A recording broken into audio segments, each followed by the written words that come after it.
कैसन पेपर? तलाकनामा। रानी तोहरा से रिश्ता तोड़ के दूसर बियाह करे के चाहता।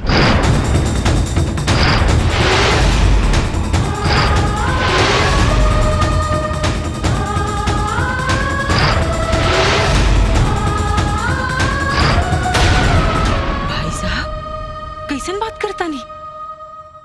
रघु रानी की तरह बुद्धि का बैल होगल बनी का? अरे केकरा घरे में मर्द मेहरारू के बीच में झगड़ा झंझट ना होला, लेकिन एकर मतलब इतना ना होला कि रिश्ता रेगिस्तान और बुनियाद बंजर हो जाए। मौजी, रिश्ता के रास्ते पर चले वाले मुसाफिर जब एक दूसरा से दूर हो जाले तो मजबूरी गार्जियन के मुंह पर मातम जैसन लगेला। अगर हम अपना बेटी के खुशी में साथ न दे तो लोग हमारा मुंह पर थूकी हैं। हम अपना संस्कार के साथ ना जाए दे। दीपेन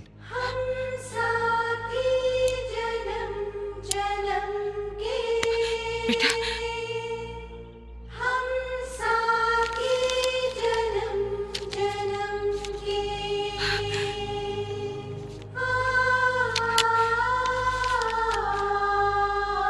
ये पेपर ले जाके अपना बेटी के मुंह पर चिपका दे और मुंह गंदा होके से बच जाए। धन्यवाद बेटा। भौजी, हमार कहल सुनल माफ करिएगा। नमस्कार दोस्तों, ये किसी चमत्कार से कम नहीं है कि गांव में भैंस चराने वाले नौजवान साजन लाल आज सुपरस्टार गायक बन चुके हैं। बच्चे बच्चे की जुबान पर उनका नाम विराजमान है और कहते हैं कि जब चाहत सच्ची हो तो भगवान भी मिल जाते हैं। अपने बचपन की प्यार को हासिल करने के लिए साजन मुंबई जा पहुँचे और अपने महबूबा को हासिल करने के जुनून ने उन्हें सुप्रसिद्ध गायक बना दिया। आज की लोकप्रिय गायिका रानी उर्फ कल्पना और साजन की सगाई बचपन में ही हो चुकी है और कल दोनों परिणय सूत्र में बन चुके हैं। हम उनके मंगलमय जीवन की शुभकामना करते हैं और मिलते हैं आपसे ब्रेक के बाद।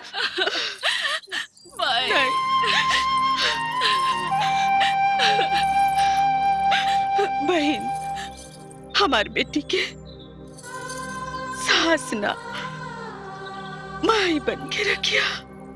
चिंता मत करें, रानी के महारानी जैसा रखा, माई का कब्बों कमी ना होके दे। चलो बेटा।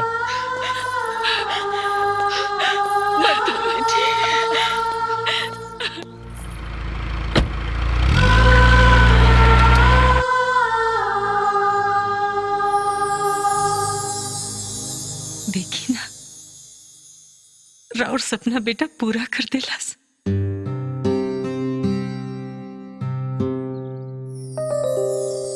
रानी के बहू रानी बना के ले आए। भाऊजी, भले तू ये दुनिया में दुनिया खाती नहीं खा, लेकिन हमार दुनिया तो तोहरी से आबाद बा। हमके आशीर्वाद दे भाऊजी, ताकि जब तक ले दुनिया में हम रही तोहरा के जिंदा रख सकी।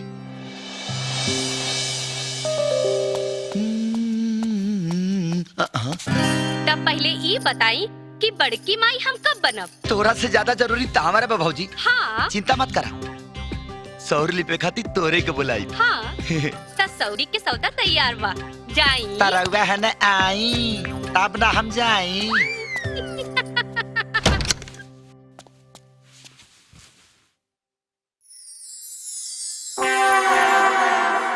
काहो फुलौना, बिना होए भरले फूल झूल गईलू।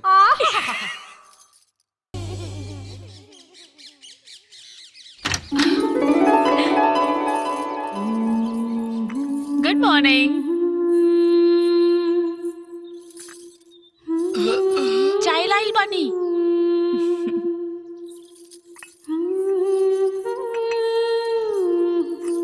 ए जी, चाय पी ली?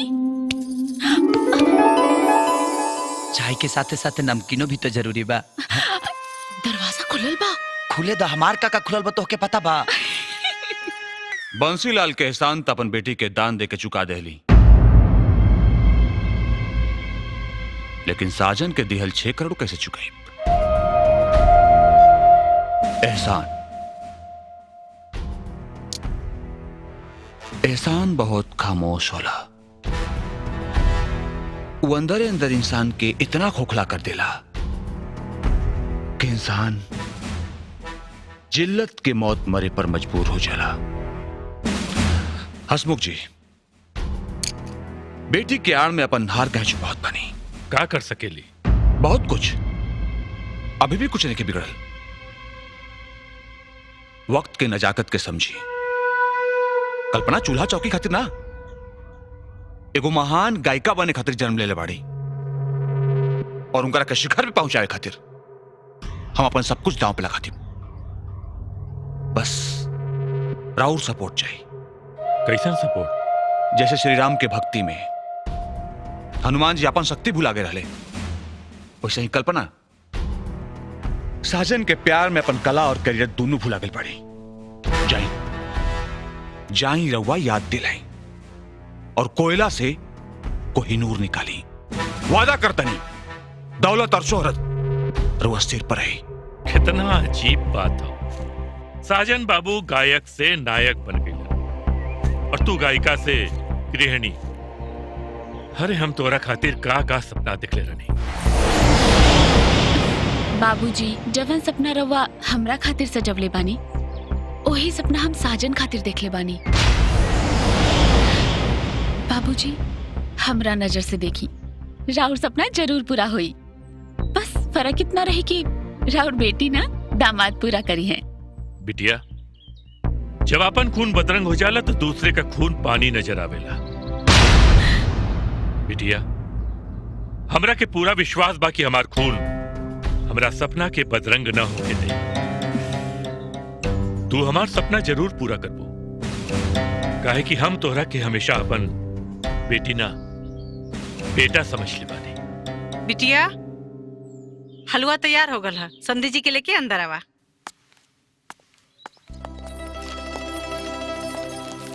बैठी बाबूजी। हाँ बेटा।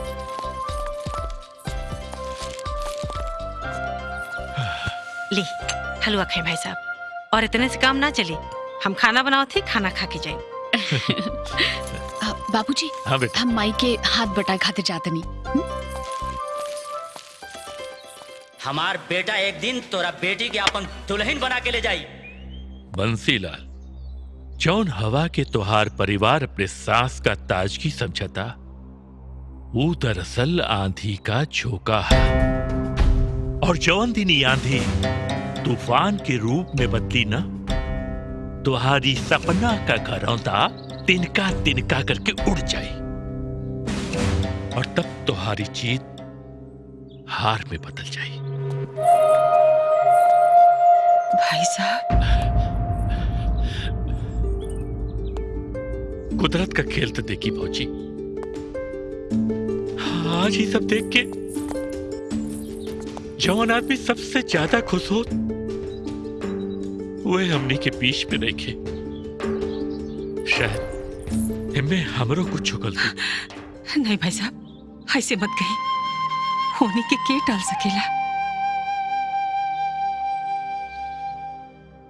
भौजी, हमरा के लागत बा कि बंती भैया हमरा से कहत बाटे कि हमरा के अपने साथे ले चला। हसमुख, कुछ दिन तोरा साथे रहे का मन कर था। अगर राहुल इजाजत होके तब बंसी भैया के अपने घरे ले जाती। भाई साहब, जकरा खातिर दिल में इज्जत होला, ओकरा लगे रहे खातिर केहू के इजाजत लेवे के जरूरत ना पड़ेला। ले जाई।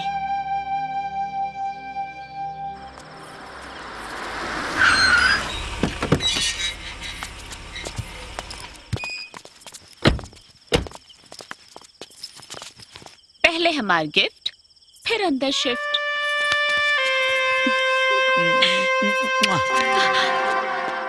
का होता बढ़िया तो का होता रे भैया। ताकत रहले कि तू अपन गिफ्ट कैसे शिफ्ट करेला। अगर गाड़िया के पेंट खराब भइल त तनी के चेहरा के डेंटिंग पेंटिंग बिगाड़ दे। ओके, आई एम सौरा। खाली लड़त आलो। हमरे बेटी के हर एक सुर साजन के रागला पता। डोंट वरी हसमुख जी। अब राग भी अपन हुई, ताल भी अपन हुई, और गई हैं कल्पना। पैसा के पेड़ झाड़ब हम और बटोरब आप। कौशल जी, जिंदगी का गाड़ी जब पटरी से उतर जाला ना तो आदमी आनार हो जाए। हसमुख जी, हमारे पास दुगो ऐसन घोड़ा बाड़े सन जो देखे में गधा लागे लसन, लेकिन जब दौड़ लगावे लसन तो कनी के जीत के लक्ष्य आंधर आदमी के भी दिखाई पड़े लगेला। चिंता मत करी, दौलत का राजगद्दी पर बैठ के राउर के शोहरत के अरमान भी पूरा हुई और हमारा अरमान भी अधूरा ना रही। रहल बात बंसी लाल के, तो बंसी लाल के भी आत्मा हाय हाय करे। जय हनुमान देख, ज्ञान गुण सागर, कितना बढ़िया बाल बन रहे हैं। ज्ञान गुण सागर, बहुत नीक लगा था। है ना? माई, हाँ बेटा। अब बाबूजी के फोटो का भाई? अरे बेटा, वो कल तो हर ससुर जी आला ना तोरा बाबूजी का फोटो देख के उनके दोस्ती के जमीर जाग गई। घरे ले जाए कहना था, हम मना ना कर पानी। माना तो हम ना कर पाई माई, लेकिन हमके विश्वास नहीं हो। राउर विश्वास हम बानी जी। वैसे भी बेटा, जब पत्थर पिघलेला ना तो पारस बन जाला।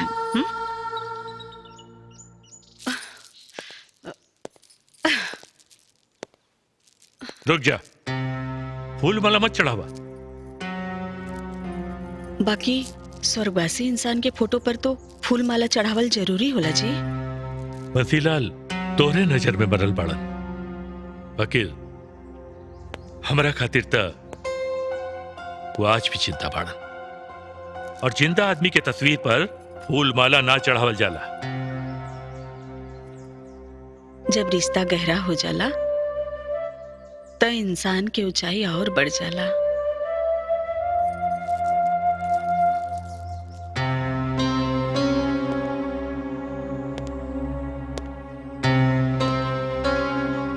रिश्ता का गहराई तब और बढ़ जाई बंसीलाल, जब हमारी बेटी सुपरस्टार सिंगर बनके एक घर में आई। बहुत मजा आयल ना? हम तो बहुत खुश बानी। साजन जी, आज के तो प्रोग्राम देख के अनुमान लगावल मुश्किल बा कि भोजपुरिया दर्शक के दिल पे के राज करेला, आपकी कल्पना जी। दोनों आदमी और ताली खाते ना बजेला, जब दो हाथ मिलेला ना तब गड़गड़ा के ताली सुनाई देला।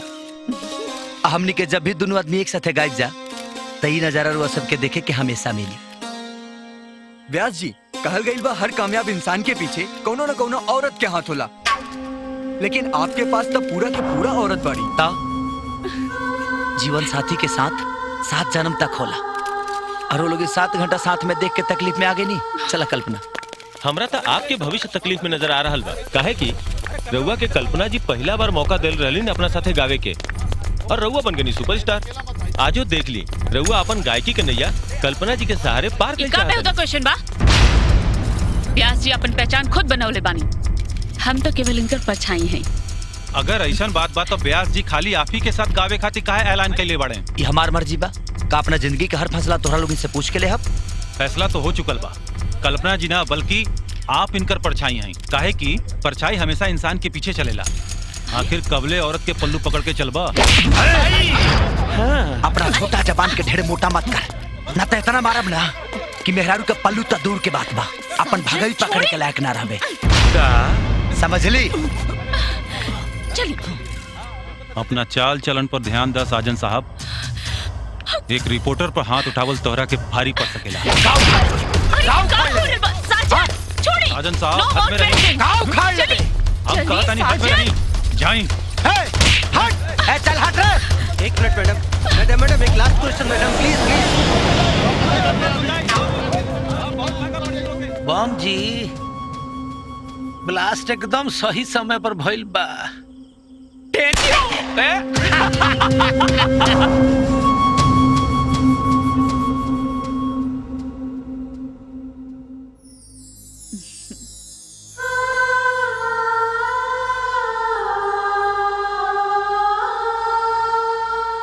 का सोचो तानी जी? कुछ ना।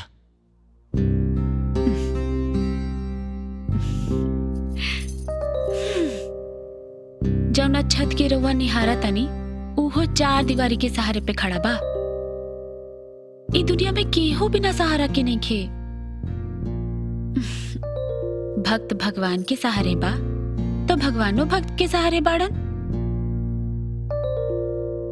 ए जी, भूल जाई ना वो आवारा कुत्ता कुल के भौंकल जे दूसरा की तरक्की देख के अनहरिया आ जाले सन।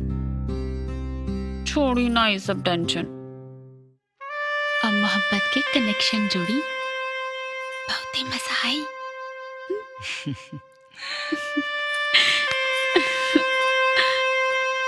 अरे ई पर नेक जोड़ी है। हाँ देखी तो भाभी कैसन बा? अरे बड़ नेक।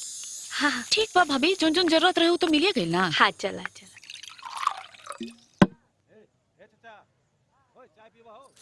चली हो गई शॉपिंग।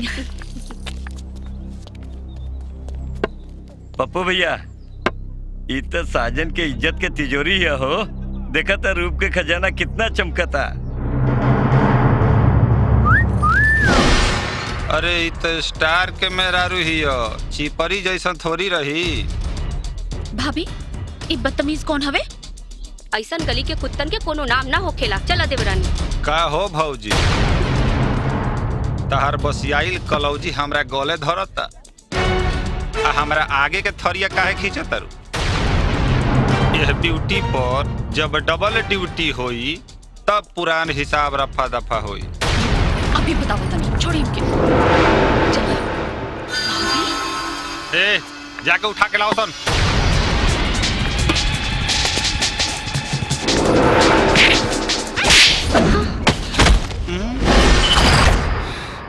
एक कुकुर, हमारा रास्ता रोके के कोशिश मत कर, न तो तहार हिसाब किताब के नया अकाउंट खोल दे।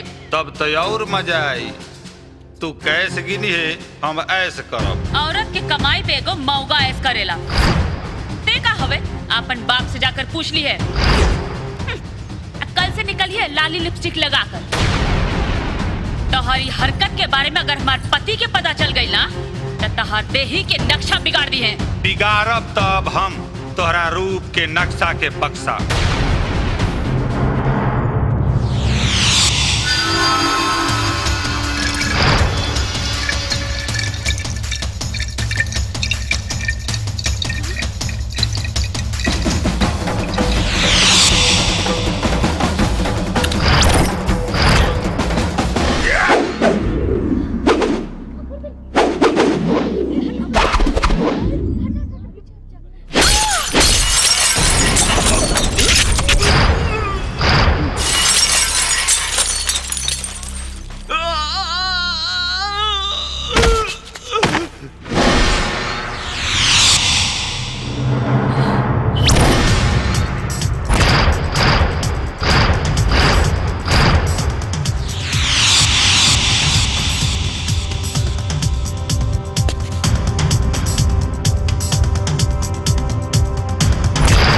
हमरे जान के रूप तो बच गई, लेकिन तोरा रूप के अपना हाई टेम्परेचर धूप में ऐसा जलाई कि तोरा हड्डी के सुरमा बना के तोर बाप अपने आंख में लगा के घूमी। ए मारसन।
माई। हाँ बेटा। ए माई। कहा माई हम माना तानी कि तू रानी के बेटी की तरह माने लू, लेकिन तुहार बेटी ना पतो है पतो। आई क्या अकेले मार्केट जाए देवे के छूट दे ठीक नहीं खे। तो हम 24 घंटा घरे घुसल रहा। हम ये कहा तानी तोहरा जाही करला तो तू हमसे बोले रहा, तू हम घुमा के लेके आई रहती। घूमे ना गए रहनी जी, कुछ जरूरी सामान किने के रहे वही किने गए रहनी। तो हमहू लेके आ सकत नहीं है। औरत की कुछ सामान होला ना अम्मा जी, जे सिर्फ औरतें किन सकेले। अरे बेटा का तू मेहरारू के बीच में टांग अड़ावत हुए हैं? दुल्हन ठीक कहता रही जो माई, लेकिन तोहरो पता हो के चाहिए कि रानी के नैहर ना ससुरा हा। लोग यहाँ दूसरा के घर जला के अपन रोटी से केला। अब सेके चाहे फेंके, आई डोंट केयर। हम अपन जगह पर बिल्कुल ठीक बानी।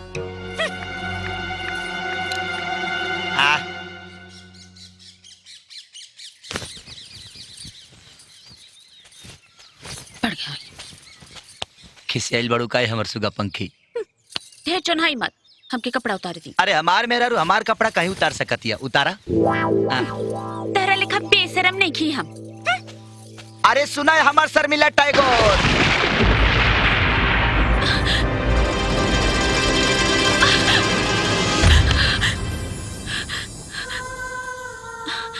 हम जब भी गुस्सा है हमके हमेशा ऐसे ही मनाइब ना। हर समय हर पल एक जन्म ना 7 जन्म तक मनाए। और ये अवार्ड जाता है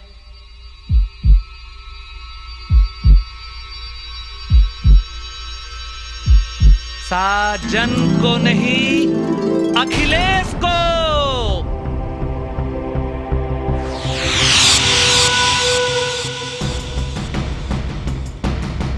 बहुत बुरा भल ब्यास जी। Thank you. जोरदार तालियों से स्वागत करी अखिलेश राय जी के। तो आइए बढ़ते हैं अवार्ड्स के नेक्स्ट सेगमेंट की ओर। जी हाँ, लेकिन ओकरा से पहले दुलाई वो कहल जाला ना कि ओकरा के जीते के आदत होइए जाला, जेकरा के सफलता के शिखर पे पहुंचे के जुनून होला। Best female singer award. Best female singer award. जी हाँ, और ओकर नॉमिनी बा लोग राधिका जी, सीमा जी और कल्पना जी। जी हाँ, इस अवार्ड को देने के लिए मैं बुलाना चाहूंगी वॉइस म्यूजिक कंपनी के चेयरमैन श्री कौशल कुमार जी को। Kaushal Kumar ji please come on द जोरदार स्टेज। तालियों से स्वागत करी सर के। A big applause for Mr. Kaushal Kumar ji. Sir.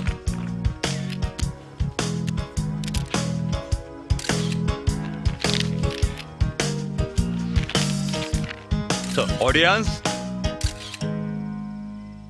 any guesses?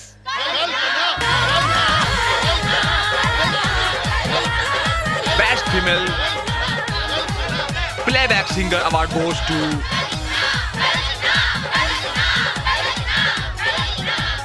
yes, Kalpana.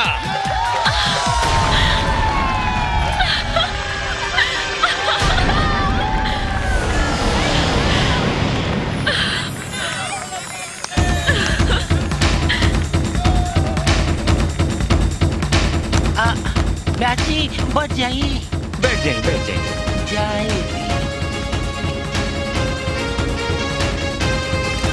Congratulations. Thank you.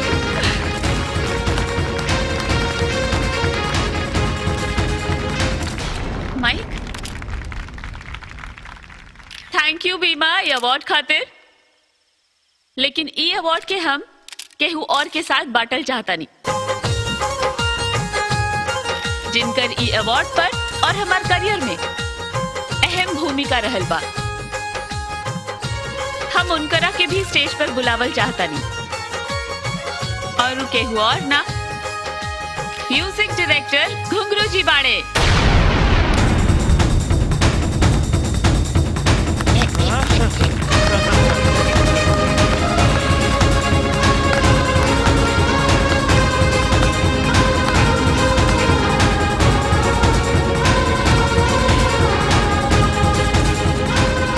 ब्यास जी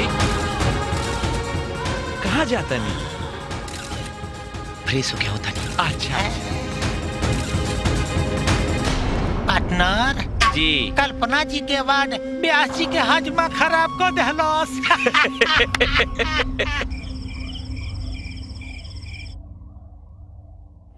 कल्पना जी ना बल्कि आप इनकर परछाई हैं। काहे कि परछाई हमेशा इंसान के पीछे चलेला। कल्पना जी, मैगजीन के कवर के लिए आपका सोलो फोटो चाहिए था। हाँ हाँ प्लीज मैम, वेलकम।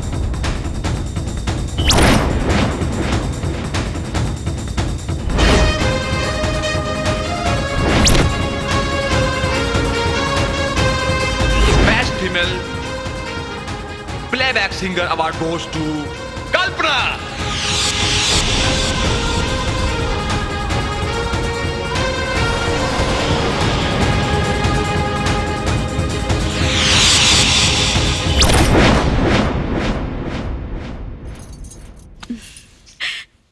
देखी जी कितना नीक लगा था ना।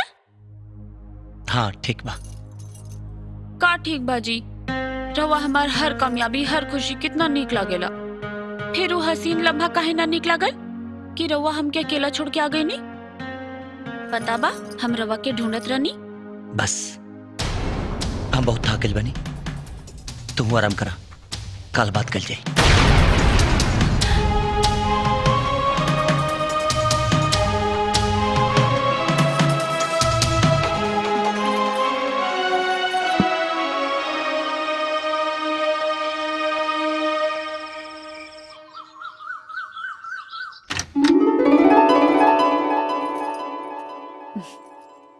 Good morning.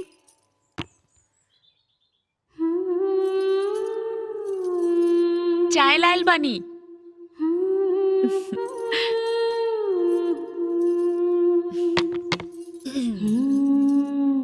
उठी चाय पी ली।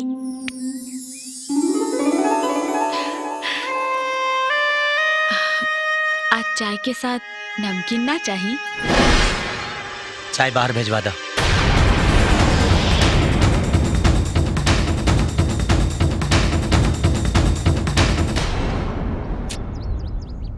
दमदम जी कितना देर और इंतजार होखी, बुलवाई ना। है बुलाओ व्यास जी के। अरे 5 मिनट रुकिए, अभी 10 मिनट में अरे यार यार कहाँ से ये दोनों नमूना पाल ले बड़े। गुड मॉर्निंग व्यास जी। Good morning, good morning. Good morning. हई तुगो चिड़िया खाना से उठा के लाइल बनी का। ए जा से सब्जी लेके आओ। ओके बस बैठी लो, बैठी लो। हाँ बैठी। आई। अरे इतना सवेरे सवेरे?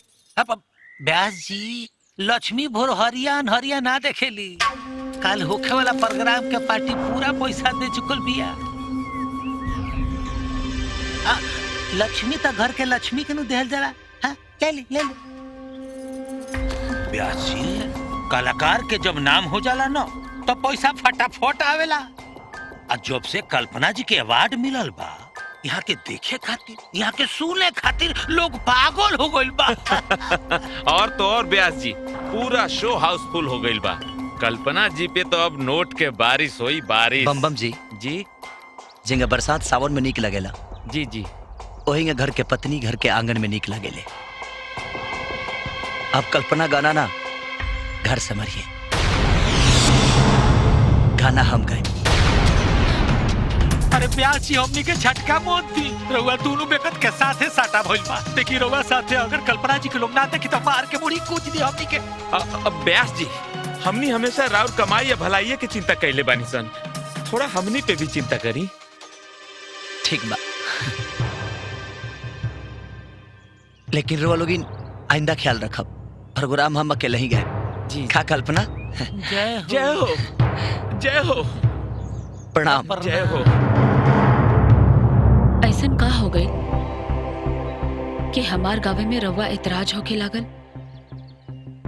पहले तो खुद ही कतरनी की गाओ। कल्पना हर काम के एगो समय होला और अब समय नहीं है।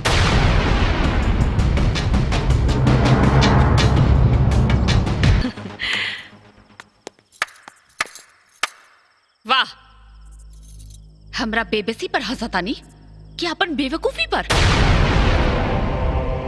सवाल करत तारू कि जहर उगले तारू। अमृत पर भगवान के हक होला राहुल आज के ही हरकत के बाद हमरा नजर में इंसानों लायक नहीं की। लागता तो हर दिमाग खराब हो गई बा। अरे खराब तो हमारी जिंदगी हो गई बा, रउआ जैसे जरत मोहना आदमी से शादी करके। अरे दुल्हन, ये तू का बात करता रू? पब्लिक के जूता चप्पल खा के आ रहल बानी अम्मा जी। जब दिल दुखाला तो जबान से खाली सच्चाई निकलेला। अगर हमरा साथे स्टेज शो करे में रउआ के शान शर्मिंदा होत रहे तो प्रोग्राम कैंसिल काहे नहीं करवाईनी? आवे के बोल के धोखा देवे के का जरूरत रहे? रानी तू हमके समझे के कोशिश कर। हमारा ऐसा कोनो इरादा ना रहे। हम प्रोग्राम में आवते नहीं है। अचानक यहाँ से कॉल चल गए कि माई के सांप काट देले बा और हम भागल भागल यहाँ चले नहीं। मेहरारू के आगे महतारी के प्यार करल बहुत अच्छा बात बा, बाकी मेहरारू के धोखा पे धोखा दे के ओकर बेइज्जती कइल बहुत गलत बात बा। कहाँ कटले बासा? हमो तो देखी। हम एकदम ठीक बानी बिटिया, कोनो रंग नंबर के सही समझ के आगल रहे। हसवा कितनो मढ़ाइल रही, अपने ओरे खींची। देखा रानी, माई से बदतमीजी मत करा। रउआ जैसन एहसान फरामोश के तमीज सिखावे के कोनो जरूरत नहीं है। हम एहसान फरामोश मानी? अपन दिल से पूछी। खुद के गिरवी रख के तोरा बाप के बेघर होके से बचौले बानी। वो हैसियत लायक भी हम रउआ के बनवले बानी। अच्छा, जब ते ही सब कुछ के ले बड़ी तो हम कौल पर माटी चढ़ले बनी का? साजन जायदा ना बेटा, दुल्हन के एहसान मान ला। मान लेती माई, लेकिन हमके पता तो चले के चाहिए कि हमारे खर्च का ले का बिया। अगर हम न रहती ना तो आज भी स्टूडियो में चाय पियावत रहती और लोगों के जुट्ठन उठावत रहती। ना हमार उस समय किस्मत खराब रहे और ना ही आज बा। थप्पड़ हमरा गाल पे मरनी, बाकी चोट सरस्वती माँ के लगल। जौना घर में सरस्वती माँ की इज्जत नहीं खे, वो घर में हमें एक मिनट भी ना रह सके नहीं। हाँ हाँ, बाप के कपार पर बोझ बन के रह के शौक पता जा। सरस्वती माँ के बहाना मत करा। बेटा इतना गुस्सा उचित नहीं है। ये घरे घरे में झगड़ा झंझट ना होला। ऐसा मत करा बेटा, रोक ला दुल्हन के।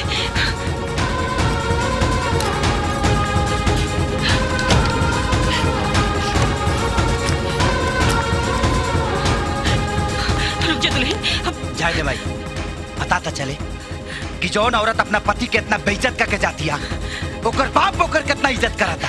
नहीं बेटा। दुल्हन का बात बा बेटी? दामाद जी से कोनो वाद विवाद भइल? माई तू ही न कहलू कि पति पत्नी एक दूसरे के शान और जान होला। हाँ बेटा। फिर हम वो आदमी के साथ कैसे रह सकेनी जेकर जान हमार शान से जरत होके? वो घर में कैसे रह सकेनी जहाँ औरत पर मर्द हाथ उठावत होके? हमरा के पहले ही शक रहे। जब एगो मयान में दो तलवार न रह सकेला तो एगो छत के नीचे दो गो गायक कैसे रही? आज तो हर आंसू देख के हमार शक सच में बदल गई। अपने बचपन के प्यार के दम पर हमार करूर तोड़े वाला आज खुद मकरूर हो गई बा।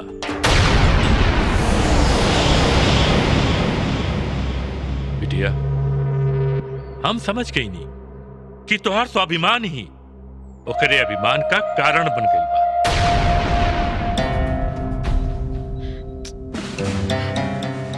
हम अब्बे साजन के फोन करीला। ना बाबूजी, कोनो जरूरत नहीं है। बस इतना बता दी कि हम एक घर में रह सकेनी कि ना। अरे का बात करत तारू? ये तोहार घर है, जब तक चाहे रह, हमेशा रह। जा जा अपने कमरा में। अरे ई रवा फिर तो बोले लगलू है? बिटिया के कमरा में लेके जा। जा आवा चला। जा।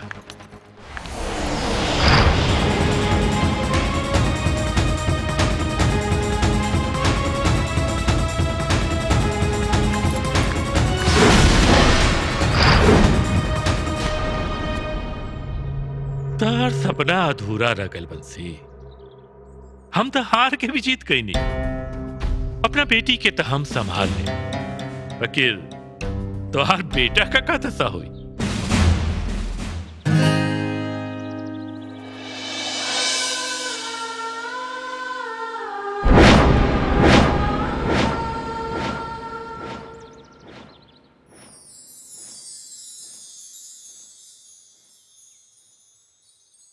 बेटा पत्थर मत बन, ना तो हमार ममता शर्मिंदा हो जाए। तुर ममता और मूर्ख मेहरारू के मोहताज नहीं के। जो तोहरा के माई ना सास समझ के ठोकर मार गई। बेटा, ठोकर खाए वाला समर जाला, बाकी ठोकर मारे वाला जख्मी हो जाला। जख्म तो भर भी जाला बेटा, बाकी एक बार अगर रिश्ता में दरार पड़ गई, जान ले लेला। वो दरार पड़े से पहले दुल्हन के मना के लिए बेटा। लेकिन भाई हम कुछ नहीं के सुनल चाह, ना तो तुम्हारे बाबूजी का सपना पूरा हो के भी अधूरा रह जाए। बंसी, तोहार सपना के महल के शमशान समझ के छोड़ आयल हमार बेटी, और तोहार बेटा के एक एक बूंद आंसू एक एक हथौड़ा के तरह तोरे आत्मा पर चोट करी, और हम उस चोट पर नमक रगड़े।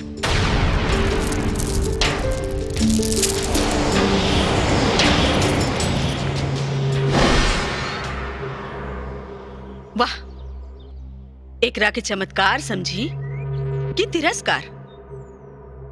दोस्त के मार देनी या दोस्ती खत्म हो गई?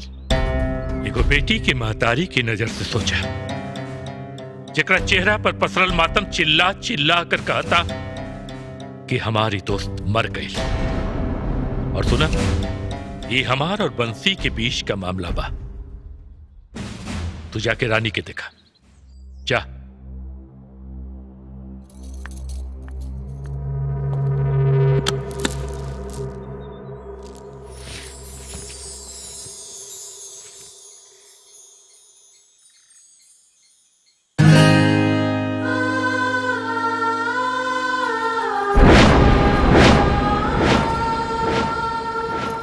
बेटी, जिंदगी के सफर भी अजीब होला। इंसान रास्ता तो भटक जाला, बाकी मंजिल कब्बो ना भूलेला। बिटिया, साजन सांस बन के समाइल बा तोरे धड़कन में, ओकरे बिना तू ना जी पैबू बिटिया। माई, जब जिंदगी लापरवाह हो गई तब जान की परवाह का करी? गलत फहमी के पत्थर से अपने आप के मत तोड़ा बेटी, पति ही परमेश्वर होला। ए बेटा, एगो बात याद रखा, टूटेला वही जे ना झुकेला। माई, टेकरा के तू परमेश्वर कहता रू, वो पत्थर हो गई बा।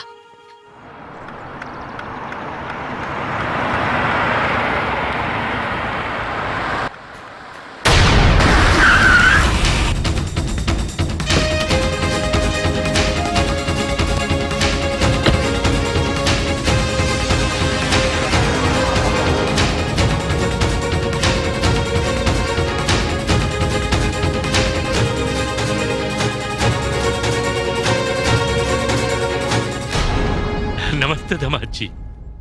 नमस्ते।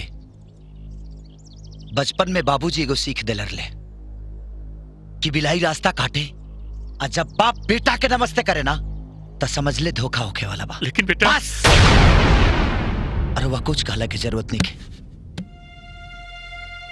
राउरी हरकत धोखा के एहसास दिला दिले बा हमके। लेकिन धोखा का धुआं राउर घर के चूहानी से उठत बा साजन बाबू, जिनमें हमरे बेटी का दम घुटत बा। अरे हमें को बाप है, अपना बेटी के मरत नहीं ही देख सकत। रउरा बाप है तो हमहू कहू के बेटा है, और अपने बाप के बेइज्जती बर्दाश्त नहीं कर सकत। साजन बाबू, अरे इज्जत का खजाना तो हमरे दिल में भरल बा, लेकिन हम मजबूर बानी। अरे घर में अगर कचरा रखल जाए तो ओकर गंदगी घर में फैले लागेला, यही लिए घर का कचरा उठाकर बाहर फेंक दिया जाला। काहे कि कचरा बटोरे वाले बाहर घूमे सन। हम ना रानी बेटी कहत रहे, अब रानी के तोरा हर चीज से नफरत हो गई बा बेटा। हाँ ना, घरे में चली, हो सकेला रहुआ के देख के रानी के नफरत प्यार में बदल जाए, और तोरा के तलाक देवे का इरादा बदल दे। तलाक? तोरा के तलाक देवे चाहला। देखा ना कैसन दिन आ गइल बा। एक लड़की का बाप अपने दामाद से तलाक का बात कर था। चलो ना बेटा, शायद बात बदल जाए। चला बेटा। साजन, साजन, रुक जा बेटा।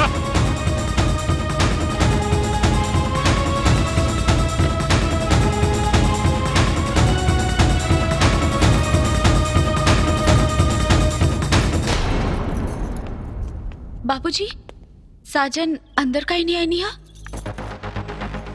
बेटी, हम लोग से बहुत नहीं हो रहा कहीं नहीं। कैसे कही तोरा से हमरा के तो समझ में नहीं किया आवत। बेटा, ओकरा के तो तोरा सूरज से नफरत हो गई बा। अरे अब ना तो तोहरा से कोनो रिश्ता रखे चाहता, ना हमनी। एकर मतलब वो हमरा से मिले ना आयल रहन? ना बेटी, अरे वो तो अपने बाबूजी का फोटो लेवे आयल रहे। वो अपन कौनो निशानी हमनी के पास छोड़े नहीं खे चाहत। ना ना, ऐसा ना हो सकेला। हमार दामाद ऐसा ना कर सकेला। अरे तो का हम झूठ बोलता नहीं है? जा बिटिया के लेके अंदर जा, जा।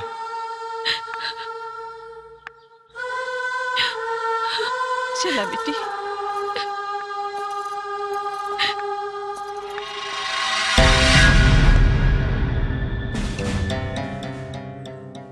निशाना जब सही जगह पर लागेला तो निशान जरूर पड़ेला साजन।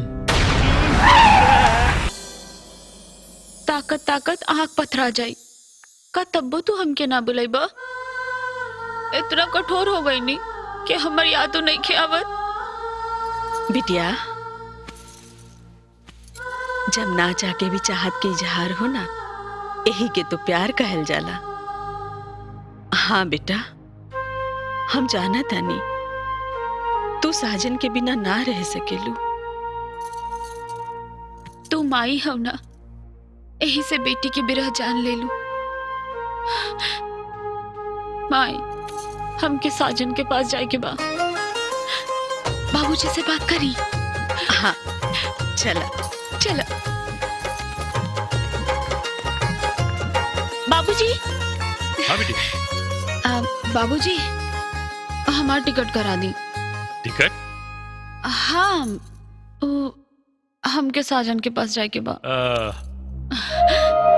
उनका हमार गायकी नहीं की पसंद तो हम ना गाई, बाकी उन्हीं के साथ रह। हाँ, काहे नहीं। अरे बेटी, हर बाप चाहेला कि ओकर बिटिया ससुराली में हंसी खुशी से रहे। लेकिन बेटा एगो देखा, कुछ सामाजिक रीति रिवाज होला।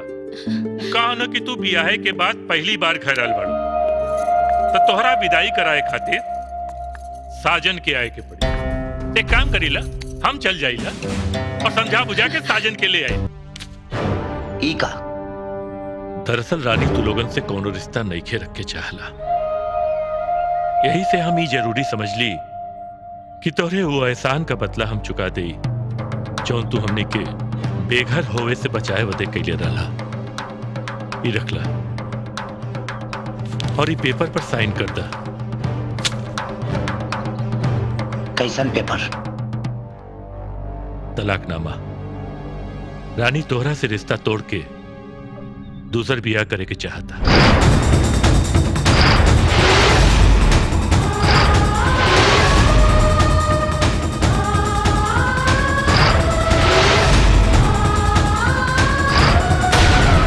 भाई साहब, कैसन बात करता नहीं? रघु रानी की तरह बुद्धि का बैल होगल बनी का? अरे केकरा घरे में मर्द मेहरारू के बीच में झगड़ा झंझट ना होला, लेकिन एकर मतलब ई तो ना होला कि रिश्ता रेगिस्तान और बुनियाद बंजर हो जाए। मौजी, रिश्ता के रास्ते पर चले वाले मुसाफिर जब एक दूसरा से दूर हो जाले तो मजबूरी गार्जियन के मुंह पर मातम जैसन लगेला। अगर हम अपना बेटी के खुशी में साथ न दे तो लोग हमारा मुंह पर थूकी हैं। हम अपना संस्कार के साथ ना जाए दे दीपेन।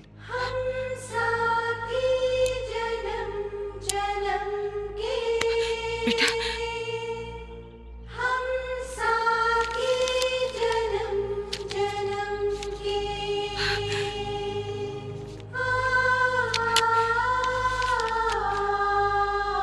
ये पेपर ले जाके अपने बेटी के मुंह पर चिपका दे और मुंह गंदा होके से बच जाए। धन्यवाद बेटा। भौजी हमार कहल सुनल माफ करिएगा।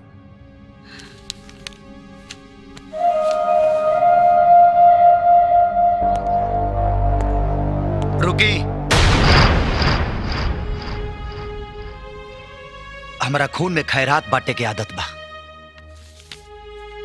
ई रख ली, रुआ बेटी के बियाह में दहेज देवे के काम आई।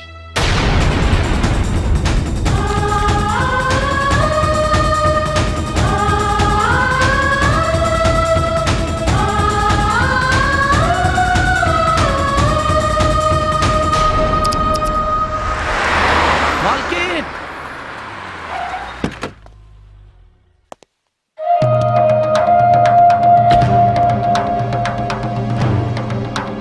मालकिन मालकिन मालिक आ गए। जो दामाद जी के खातिर नाश्ता पानी लेके जो। बाबूजी साजन कहाँ बाड़न?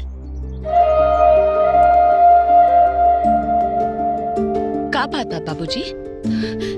घर में सब हालचाल ठीक बा ना? उ ठीक बाड़न ना? अरे बताए ना, दामाद जी कहाँ बाड़न? वो अब कब्बो नहीं है। कौनो बात नहीं के उ ना आई हन तो हम उनका पास जाइब, अभी जाइब। रुक जा, कौनो फायदा नहीं है। अब तोरा खातिन न साजन के दिल में जगह बा न ओकरा घर में। वो तोरा के तलाक दे चुकल बाड़ा।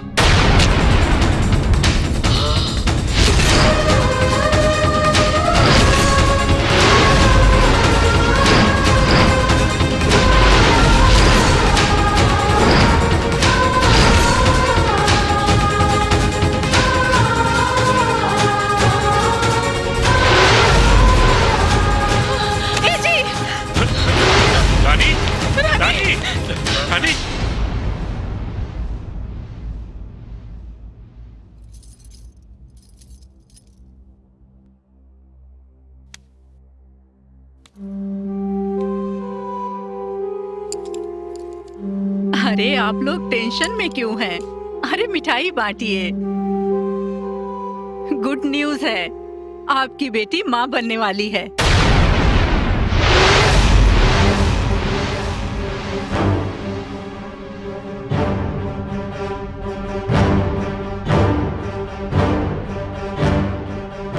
इतनी कमजोर कैसे हो गई?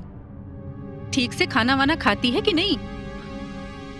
आप लोग इसकी सेहत का ख्याल रखिए, तभी तो तंदुरुस्त बच्चा होगा। परेशान होने की कोई बात नहीं है, थोड़ी देर में होश में आ जाएगी। ठीक है, अब मैं चलती हूँ।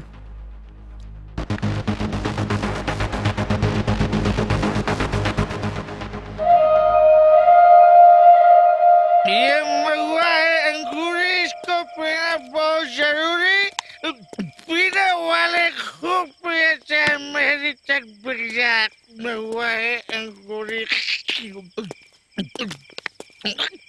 का रे, टेंशन में हम बने और दारू तो नहीं के पिए तरसा। ये दारू तुम पियोगे? ये लो दारू।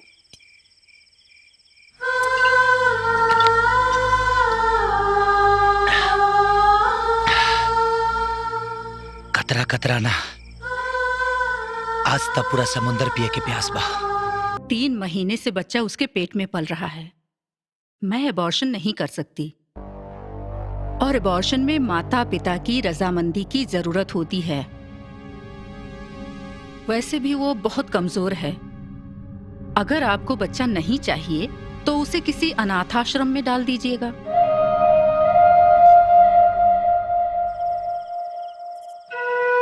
हम आंधी का रुख मोड़ते।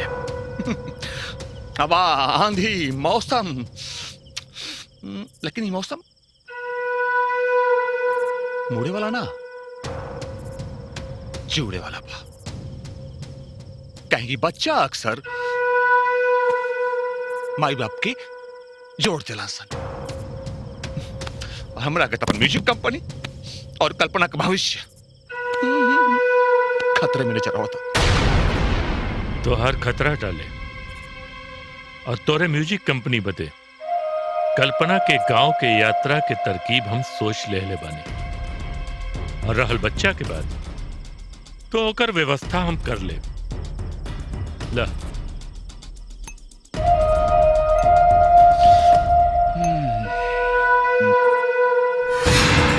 हमारे बेटा के छोड़ दे दीदी, हमारे बेटा हम क्यों के ना दे?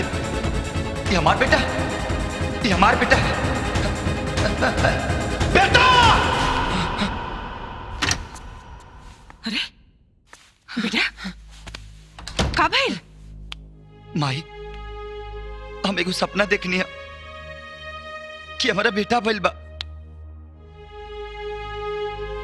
और हमरे बेटा से हमके केहू दूर कर चाहता, छीनल चाहता। कहीं सपना सस्ता ना होला माई। सपना हकीकत का ना होला बेटा। रानी के गेले वैसे भी कई महीना हो गए, कोनो खोज खबर भी ना मिलल उनकर। हो सकेला कि उनकर पाँव भारी होके।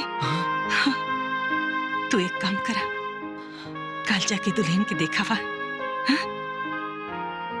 तोहरो मन के शांति मिल जाई। हाँ माई, हम जाए,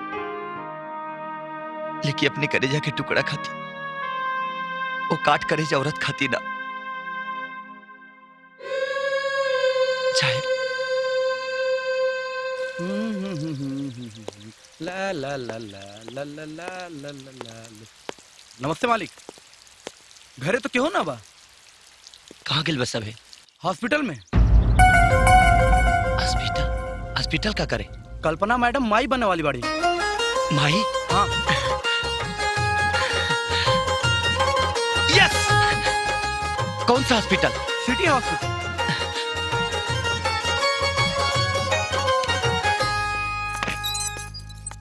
हसमुख जी, मैंने आपसे पहले ही कहा था कि इनकी सेहत ठीक नहीं है। एक तो वक्त से पहले डिलीवरी होना, जच्चा और बच्चा दोनों कमजोर हैं। मुझे ऑपरेशन करना पड़ेगा। बात नहीं। करी, हाँ। करी। क्या हुई अब? सब ठीक हो जाए, भगवान पर भरोसा रख। अब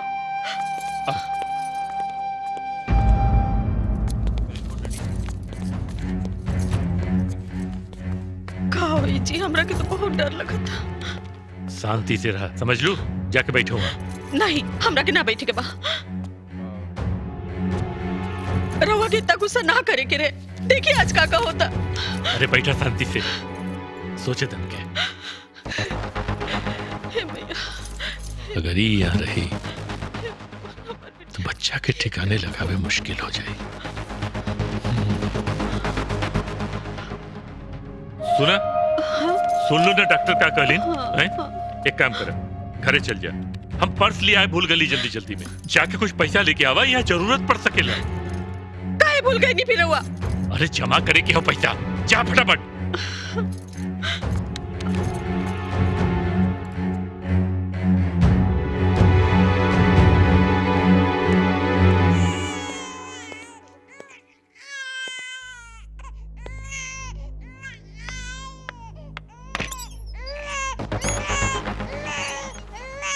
लड़का हुआ है। दा। सुना, हमार बात ध्यान से सुना। हमरे लड़की के बच्चा पैदा भइल बा, ये बात खाली हमरे और तोरे बीच रही। सगरो दुनिया के ई पता चले के चाहिए कि हमरे बेटी के मरल बच्चा पैदा भइल बा। समझ गेलू ना? और पैसा मेरा? तो हर पैसा तोरे तक पहुंच जाए।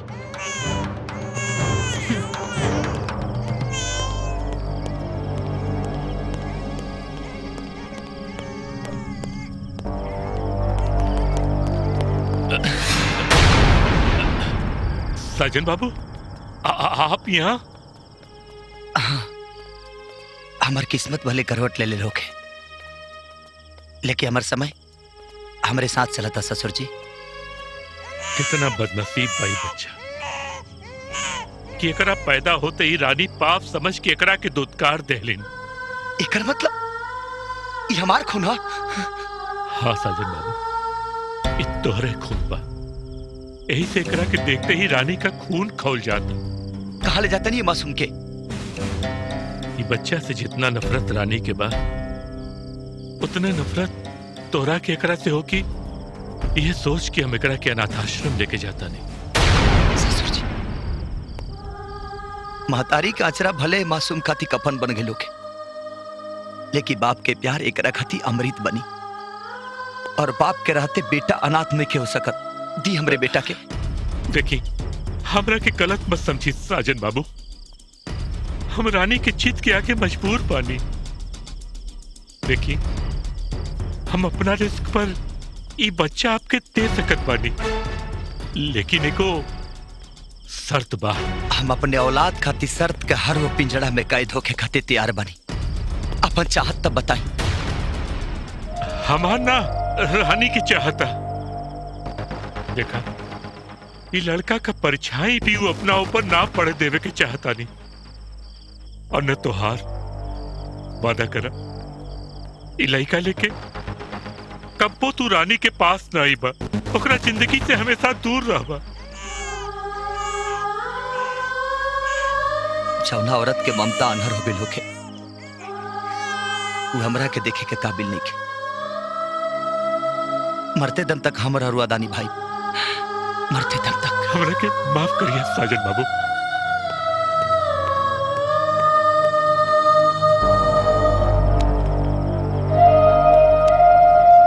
लगा था अपन चरित्र बचावे के चक्कर में लड़का देखे हम गलती करते नहीं। खैर कोनो बात नहीं, कुमार साहब से बतिया लेता नहीं।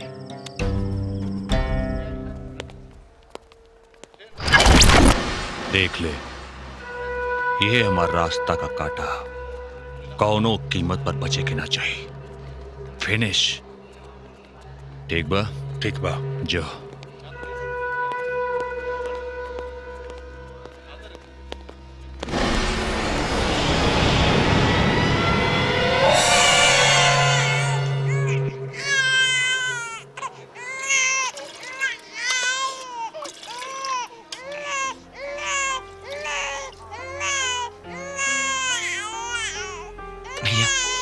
थोड़ा पकड़ी ना।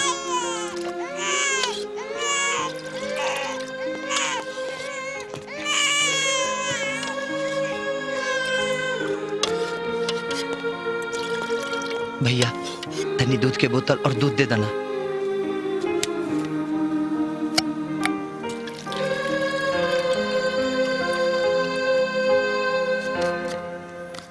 Thank you.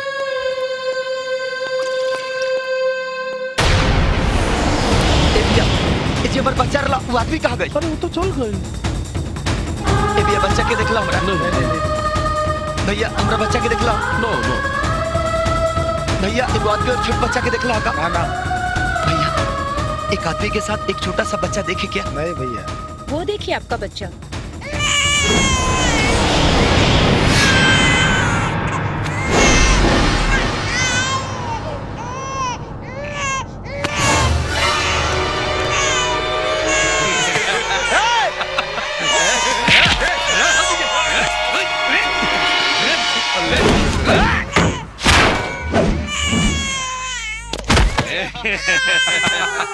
बेटा, ले ले पप्पा, पप्पा, ए पप्पा, अरे ले ना, ले जाओ।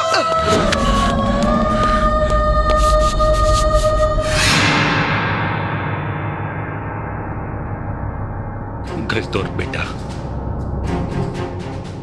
ले ना, ले, ले ना, ले, ले ना।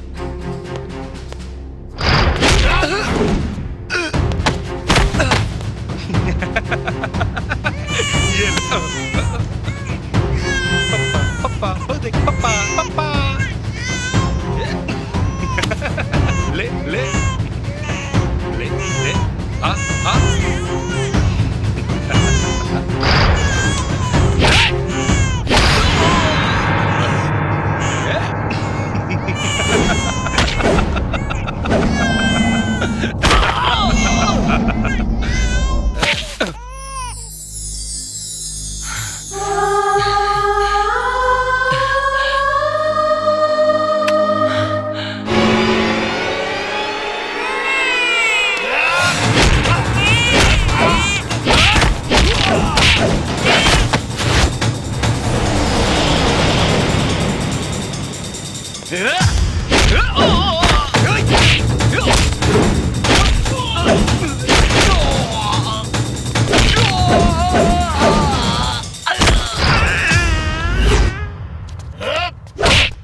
माई, हमार बच्चा कहाँ बा माई?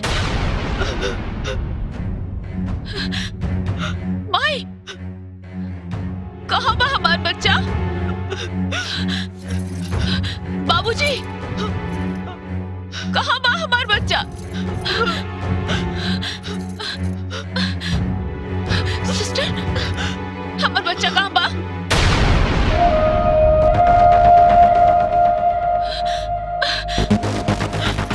क्यों कुछ बोलत काहे नइखे? तू तो एगो माई बाड़ू, एगो माई की ममता के साथ खिलवाड़ मत कर। बतावा ना, कहाँ बा हमार बच्चा? बिटिया, तोहार बच्चा दुनिया में आए के पहले ही आंख मूंद ले रहे, तोरा के मुअल बच्चा पैदा भल रहे। ना, ना बाबूजी, कहना ही झूठ बा। बाबूजी कहना झूठ बा।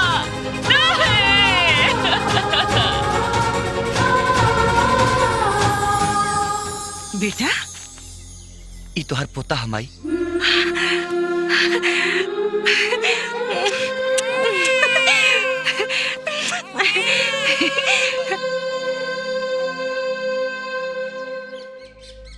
दुल्हन रे माई,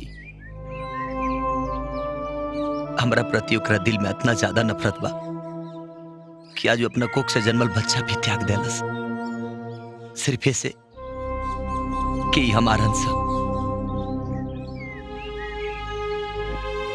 गुरूर और नफरत की आग में कौन औरत अपने ममता की कैसे सुहा कर सकेली? अरे ना ना, चुप हो जा बेटा, आज से हम ही तोहर माई और हम ही तोहर बाप बनी। और हम तोहर दादी। बेटा, हमने के जीवन में छायल अंधियारा के ई सूर्या दूर करी, हमार सूर्या। गलती से भी कल्पना के दोबारा शादी करने की कोशिश मत कीजिएगा। ना ये मानसिक रूप से शादी के लिए तैयार है और ना ही शारीरिक रूप से। एक बात और, अगर आप लोगों ने जबरदस्ती की तो इसकी बची हुई जिंदगी भी बर्बाद हो जाएगी। डॉक्टर साहब, हमने खाली चाहिए कि वो स्वस्थ रहे, बस ओकर सलामती चाहिए। डॉक्टर साहब, एक के गो बेटी बिया हमार, हमनी के वो है जिंदगी बिया, रवा कुछ भी करी ओकरा के ठीक कर दी। एक उपाय है, मैंने गौर किया है कि वो बच्चों के साथ रहना बहुत पसंद करती है। आप उसे ऐसी जगह ले जाइए जहां बच्चे ही बच्चे हों, शायद वह इस सदमे से उबर भी जाए। ऐसा एक जगह बा हमरा नजर में।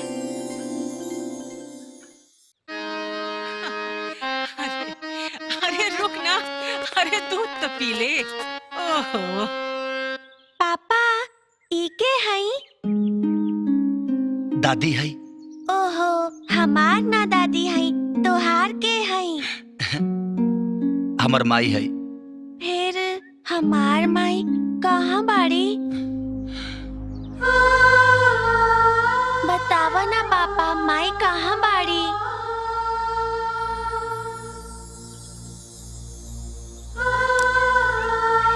पापा बतावा ना।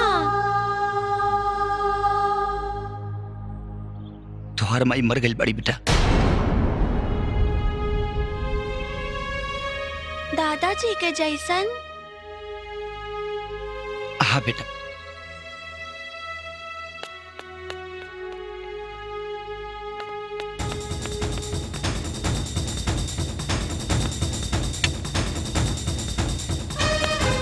सूर्या, ई तू का करे जाता रहा? दादाजी नियन माई के फोटो पे माला चढ़ावे। रह दे बेटा, वो औरत तोरा माला के भार सहे के लायक नहीं है। हम माला चढ़ाई। हम मना करे हने कि माला मत चढ़ाओ। हम चढ़ाई। हम कहा था नहीं कि छोड़ता। हम चढ़ाई। सूर्या चल। बेटा एक सवाल तो सही रहा, गलत जवाब तो तू देता रहा।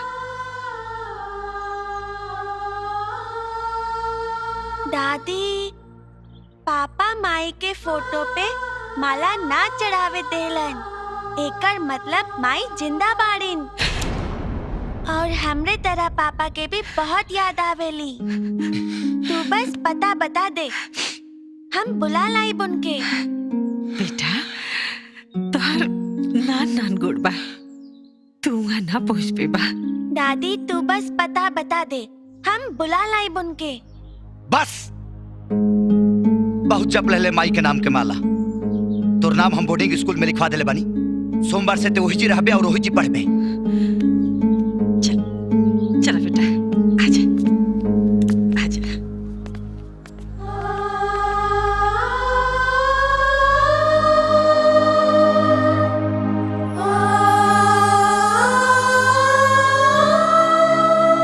बेटा के छुए छाती फाटा था और माई के ममता पर कोयला पड़ गई।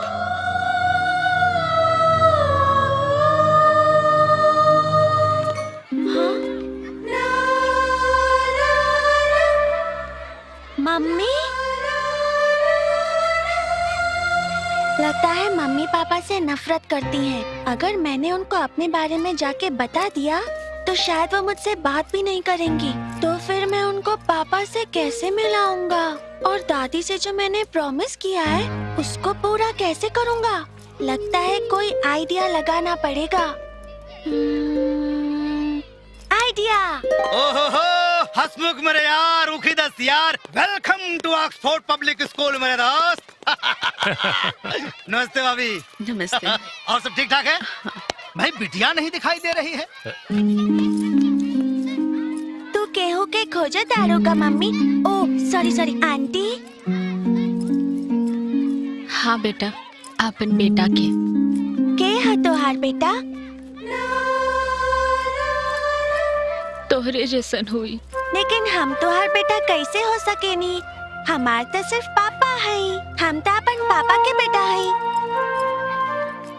वही तो बाड़ी, पता नहीं कौन बच्चा के अपन बच्चा समझ के बतियावा ताड़ी। ओ यार, बच्चा किसी का भी हो, बेटी तो अपनी है, बस किसी भी हालत में अपनी बेटी ठीक होनी चाहिए। हाँ भाई साहब, राव मुंह में घी शक्कर।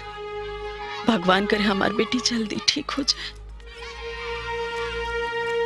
चलिए आइए अंदर चलते हैं। अरे गाड़ी में कुछ सामान पड़ल बा। अरे यार गाड़ी में सामान है तो चपरासी को भेज कर मंगवा लेंगे। आइए आइए भाभी जी, आइए चलिए। अरे आइए चलिए तो। अरे मेरी बेटी आ जाएगी। तो मिलबू हमारे पापा से। मिला, बाकी तू हमार दोस्त बनबा? दोस्त? दोस्त? हाँ बने, ठीक बा। हम अपन पापा के फोन करके बुला लाई। ठीक बा।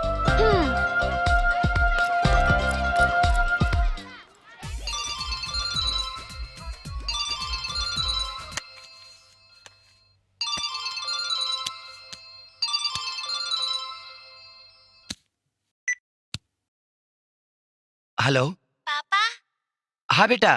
पापा हम रहुआ के अपन एक खास दोस्त से मिलावल चाहता नहीं, बहुत खास दोस्त। अच्छा, लेकिन बेटा हम रिकॉर्डिंग में बनी। आ जाए ना प्लीज, और आते वक्त हमारा माउथ ऑर्गन ले आए। ठीक बा बेटा, हम ले आए। ओके पापा, थैंक यू। बाय बेटा।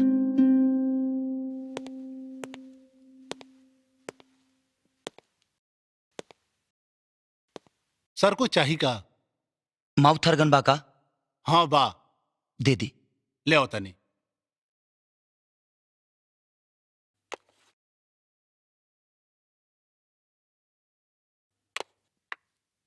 माउथ ऑर्गन बा? एक गो बा। तो हम कहा दूगो मंगले बनी, पैक कर दी। पर ई त इनकरा के दे देले बनी।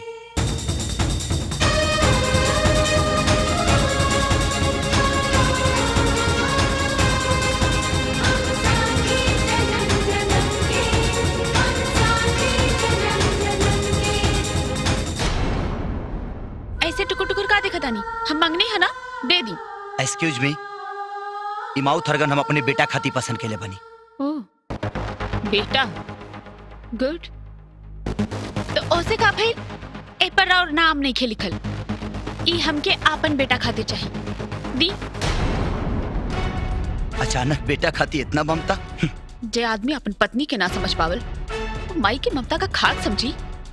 हाँ, समझदारी के सगरी दुकान जब तू ही रख ले बाड़ू तो वही के संभाला। दी सेठ जी, हमरा के दी। ऐसे कैसे? हमके चाहिए माउथ ऑर्गन। ई ली पैसा। कितना भाई? ठीक है सेठ जी, इन्हीं के दे दी। काहे कि दिल जोड़े के हुनर इनका लगे तबाना। वैसे भी हम अपने बेटा के प्यार से पल्ले बानी, खिलौना से ना।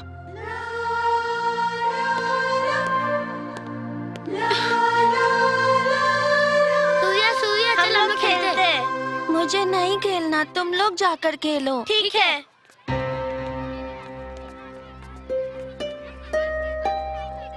ना पापा आइलन ना मम्मी आइली, केहू के हमार चिंता नहीं खे।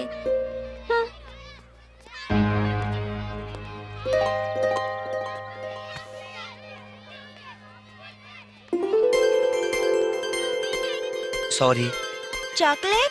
माउथ ऑर्गन कहाँ बा? बेटा हम आउत रही तो रास्ता में हमारे को बिलाई रास्ता काट दिलसिया, यही से तो हर माउथ ऑर्गन लेके ना पैनी है। नो प्रॉब्लम।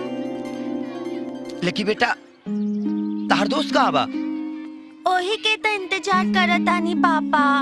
बेटा हम अपन शूटिंग छोड़ के आयल बनी और हमार गैल बहुत जरूरी बा। तोहरा दोस्त से हम संडे के मिल ले। संडे के स्कूल बंद रहेला पापा। ओहो, प्लीज बेटा थोड़ा सा संभाल ला। ठीक बा। हाँ। संडे के हमार स्कूल के पार्क में आ जाइए, हम अपन दोस्त के बुला लाई। डन। डन। अब जा, तो हर क्लास शुरू हो गई बा। मुआ, मुआ, मुआ। बाय। बाय बेटा। ये हमके दे दा। हाँ। इला गिफ्ट। ई का हा? ई माउथ ऑर्गन बा, तारा खातिर gift. Thank you mummy. Welcome. Not welcome, जा हम तोरा से बात ना करब। का भाई? का भाई लमरा राजा बेटा के? पापा लंच टाइम में आके हमरा से मिल लेलन, तू लंच टाइम में काहे ना आइलू? सॉरी बेटा, एगो ऐसा मनहूस शक्ल से मिल गई नी कि गाड़ी के टायर पंचर हो गई, यही से ना पवनी। सच्ची? मुच्ची। ओके, संडे के पापा आवे के प्रॉमिस कइले बारन। तू स्कूल पार्क में हमार इंतजार करी है, हम बुला लाई पापा के। ठीक बा। और अगर तू ना आइलू तो हम तोरा से कबो बात ना करब। ना बेटा, हम ना टाइम से पहले आ जाए। ठीक?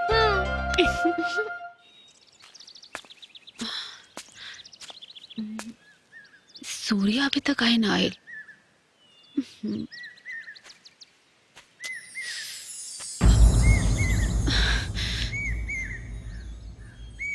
तू यहाँ का करता रू? ई पूछे कि हक रवा खो चुकल बानी। हक लिहल ना दिहल जाला। खैर छोड़ा, तुहार का हलवा एकदम मस्त। और राउर बेटा के एकदम हमारा पगल बा। भगवान करे खाली शक्ल ही गईल होके, अकल ना। ठीक बा, कबो फुर्सत में तोहरा के मिला आपन अकल ओकरा के दे दिया। हम काहे दे आपन अकल राउर बेटा के? हाँ, ऐसे भी तोहरा से कुछ पावे की उम्मीद नहीं है। वैसे यहाँ केकर इंतजार करता रहो? बाकी हूँ खास। और रवा हम जेकरा के दिलो जान से चाहिए, जे हमारा दिल के धड़कन बा, ओकरा इंतजार करता नहीं। अब यो दिल बार रवा लगे।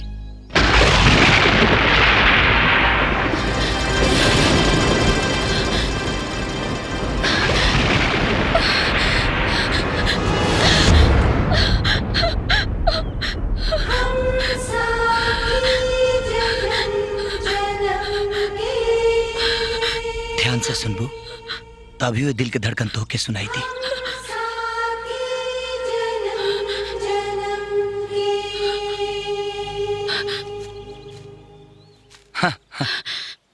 बड़ा ताजुब होता कि दूसरा पर बिजली गिरावे वाला अब यो बिजली के चमकला से डराता। बिजली के गिरवले बा, आपन जमीर से पूछी।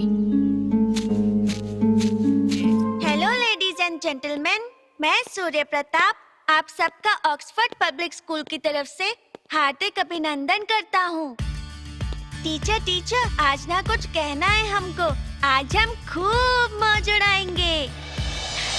पूरे साल सुन ली आपकी, आज हम अपनी बात सुनाएंगे। और इस बाल दिवस के शुभ अवसर पर हम सब बच्चों की हौसला अफजाई और इस पूरे कार्यक्रम को संगीतमय बनाने के लिए मैं स्टेज पर आमंत्रित करना चाहता हूँ मशहूर फीमेल सिंगर कल्पना जी को। प्लीज पुट योर हैंड्स टुगेदर फॉर कल्पना जी।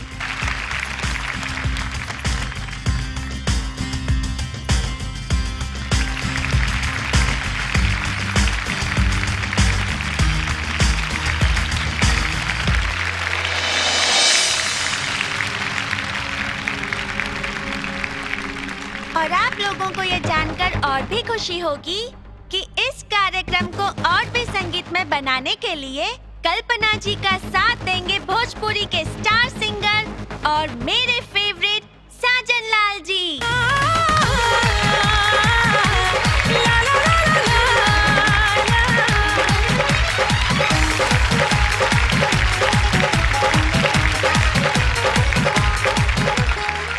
बेटा माइक दो। सभी दर्शकों को मेरा प्रणाम। मैं आप सब से क्षमा चाहती हूँ कि मैं इनके साथ नहीं गा सकती।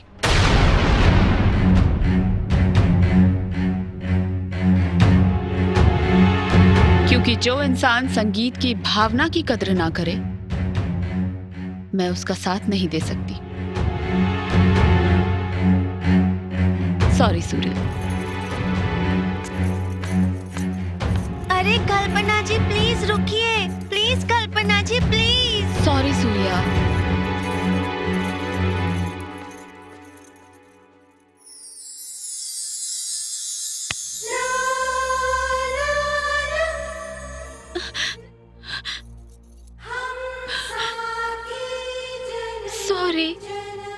ठीक बा।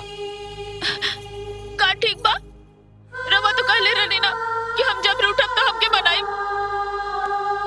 हमके मौका तो मिले के चाहिए ना। का मौका मिले के चाहे? रवा के पता बा इतना शर्म कैसे रहनी है? एक को मेरे हमारी याद ना आए। अरे यार, मैंने आप लोगों को इतनी मुश्किल से मिलाया और आप लोग फिर चालू हो गए। ए हम साथी जन्म जन्म के, हम साथी जन्म जन्म